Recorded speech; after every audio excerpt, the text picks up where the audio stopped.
Hello everybody and welcome back to Red Eagle Politics. Make sure you like this video down below and subscribe to the channel if you are new. So 2022, kind of in the rearview mirror. We only have about 9 days left in 2022. The midterms are entirely finished. Yes, we have elections coming up in 2023. We also have some potential work to do within the GOP, cleaning house with leadership, potentially learning how to rework our strategy in order to understand how to win using this current electoral system that we have in place now. But furthermore, it is important to note and understand that we have a primary coming up that is going to be talked about extensively throughout 2023 and the beginning of 2024, and that is the 2024 Republican primaries for president. Donald Trump has announced his run already. Many people are speculating that Florida Governor Ron DeSantis may jump in. He has a lot of donors, a lot of backers within the GOP that want him to run against Donald Trump, and it really seems as if Trump has kind of lost a little bit of support since the midterms. Now, I'm not saying that that is a good thing. I still support Donald Trump. However, it's pretty evident that in every single poll that we've seen, he's lost a little bit of ground. That doesn't mean it's over for him. But it does mean that the primary is likely going to be a little bit more competitive than it originally was. And we're going to be talking about 5 bold analyses or predictions about the 2024 primary. And that brings us to our first. The midterms and their negative impact have made this primary competitive. This is very true. Donald Trump in the polls about a year ago, he was in the 60s, going on 70% in most, if not every single poll. At a lot of these straw polls at these conservative events, he was probably polling in 70% in every single poll, even the ones that took place in Florida, where Ron DeSantis is a popular governor. However, the midterms kind of shook this up a little bit because a lot of Trump-backed candidates not exactly performing as well as a lot of people anticipated. A lot of people are blaming Donald Trump for this. Is it his fault? Not really. The GOP establishment will never take responsibility for anything, and we know that. But furthermore, it's true. You look at in every single competitive race, Democrats out fundraised, they outspent, they had a lot more donor money, and that did have a negative impact on the end result in a lot of these swing House districts, a lot of these Senate races, a lot of these governorship races as well. And as a result, Republicans didn't exactly do well. The GOP establishment, they didn't want to win the midterms. Mitch McConnell said for months before the midterms that the GOP was not really anticipating to retake the Senate. And guess what? His prediction was arguably the only one that ended up coming true. I wonder why. But furthermore, this is true. We're in a competitive primary. DeSantis probably is more inclined to run because he has more people that are begging him to run. He's looking at the polls now. He's seeing that he has an opportunity. And if you're a politician like Ron DeSantis and you have strived for higher office your entire career, if there's an opening to potentially become president, you're going to take it. So a year ago, I would have said that there was no way that he would run or announce his run, but now it's very evident that he will, which brings us to number 2. He's waiting a little bit. He's waiting. He's a little cautious.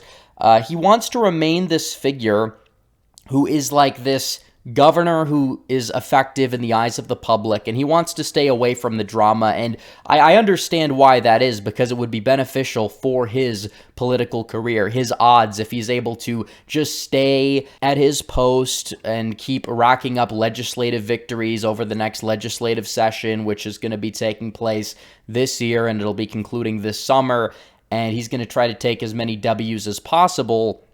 And then from there, he's going to use that as political ammunition and try to stay away from the drama and kind of probably try and ignore Trump on the campaign trail if he does decide to run, which I believe he will. You're already seeing his messaging on Twitter, and he's talking about these kitchen table issues. He's talking about toll relief, cutting tolls in half, saving money for the voters of Florida.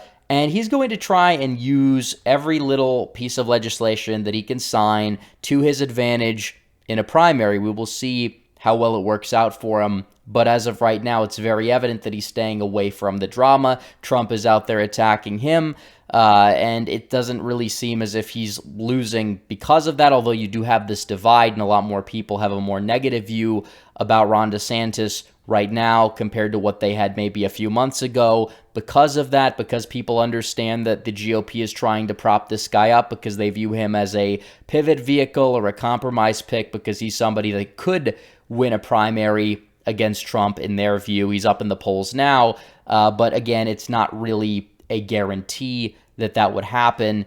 But it's a guarantee that a more establishment pick like Nikki Haley, or I guess you would say like a Jeb Bush or a Romney or even like a Liz Cheney would get utterly destroyed by Donald Trump. So they understand that DeSantis is probably the only one that could actually go out there and beat him. Now, I don't know if he's going to have to attack Trump from the right or from the left. I think he's going to try to be his own man. And the more legislative victories that he gets in the meantime, that's ammunition that he could use politically. So that brings us to number 3.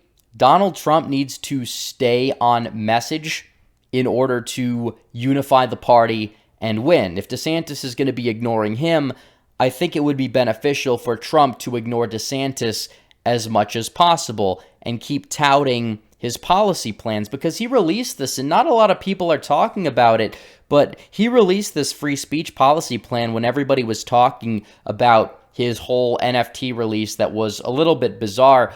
But furthermore, you look at this and he's talking about a digital bill of rights. He has put forth a very comprehensive free speech on social media platform. I really wish this would have come out during his presidency, but you're looking at this and you are seeing something that is indisputably a very comprehensive, policy-driven platform, and it's coming from Donald Trump, and this is absolutely huge. And again, if he stays on message, that's what he did in the final stretch of the 2016 presidential election. It worked out to his advantage big time. That doesn't mean that he can't be, funny or a little bit bold, because he needs that too, but at the same time bringing the policy strength and touting accomplishments and just contrasting and comparing his administration with Biden's and basically talking about what he's going to be doing differently this time. If he's able to do that, he is going to be able to galvanize the whole base on his side, and he is going to be the apparent nominee already. We'll see what he does. That doesn't mean he's going to stay on message, but the more he does stay on message and act like he is the Republican nominee, keep attacking Joe Biden, that is going to benefit him in the long run, because he's going to need to do so, given the fact that the GOP, and this is bold prediction number 4, the GOP will do everything in their power to stop Donald Trump from winning. This is true. Many of them stopped Trump's candidates for winning. They were giving money to Lisa Murkowski, the only Republican that had a funding advantage, by the way, in any swing state that was remotely competitive this entire cycle. Who was it? It was Lisa Murkowski, who is the biggest rhino in both chambers of Congress, one could argue. And this is very true. And you're looking at this, the GOP establishment would rather save Lisa Murkowski than have her lose to a better Republican, instead of trying to prop up somebody like Masters or even somebody like Adam Laxalt, who already had a lot of backing within the GOP. And we know that. They are already coalescing behind Ron DeSantis. You look at Ron DeSantis and who he is having fund him, where his donations are coming from. 60% of his donations have come from donations of $50,000 or more. 54% of Trump's are from donations of less than $200. Just 6% of DeSantis' donations are for that much. DeSantis is backed by the mega donors in the GOP, the same donors that backed Jeb Bush. He's backed by the Republican establishment. No, I'm not comparing him to Jeb Bush. I'm not saying he's nearly as bad as Jeb Bush, but the same people that were around him are the same people that are trying to be around DeSantis, because they view him as this pivot vehicle at the national level, although at the state level, I think DeSantis is more of a pivot vehicle for us, because he is an example of very competent leadership at the state level, and we're going to need that, especially moving forward if we are truly lost at the national level. But furthermore, I will say that it's going to be interesting to see what happens. They're going to change the primary process. We know that. I mean, they basically already did this. The delegation system is weird. They have winner-take-all states for sure. Florida is a winner-take-all state if DeSantis beats Trump in Florida, where he is currently the governor of, and he can use power in Florida down the stretch in order to become more popular and use his resources. It potentially could be something that would benefit him. So it's going to be interesting to see what happens there regarding the primary process, but still, the GOP establishment, they're getting behind DeSantis. I know there are going to be other candidates. Some donors, like the Lincoln Project, might get behind like a Larry Hogan type, but they're probably going to drop out after like Iowa if they even make it that long. Which brings us to number 5. The primary process is going to be very long and very brutal, and we're not going to know the winner probably until after Super Tuesday, if not even after that, when you have like the Florida primary. Obviously, Texas is definitely a big one. You need to clear delegate thresholds in a lot of these states. I'm sure Trump will do very well in the Rust Belt. He very well could end up, getting above 50, 60% in the polls again between now and then. He could end up winning, but at this current rate, it seems like this is going to go down the wire, and we will see what happens. It really depends what the normie con voters want. These aren't necessarily people that watch my channel or people that are online in politics, but if those normie voters are looking for a change from Trump and the party, and they're seeing all these pro-DeSantis ads, that might not actually bode well for Donald Trump. However, if they are going to view DeSantis as a career politician, which he is, and still would prefer Trump because he's an outsider, well, that's going to end up benefiting Trump down the stretch in the long run. But in terms of it being a primary that's drawn out, it could lead to negative impacts in the general, regardless of who the nominee is, because you have this divided party, and a divided party is never a good thing in politics. Going into an election,